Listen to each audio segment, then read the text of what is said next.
List cleaning.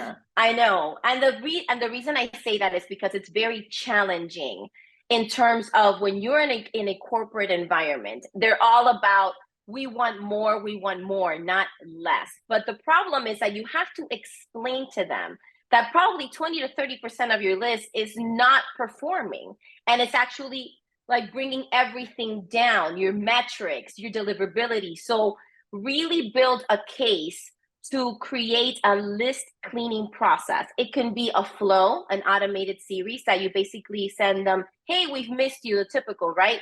Number two, you send them, hey, here's a discount. Hey, reminder of the discount. And then, hey, you know what? We've already reached out to you a few times. There's no response. And then you tag them at the end of that flow. And then you build the case, hey, I've already acquired 10,000 plus leads that we need to get rid of. They're not doing anything. Prove to them with data that they're not performing at all and get rid of them. That is going to improve your metrics, it's going to improve your deliverability, and it's going to make you look really good.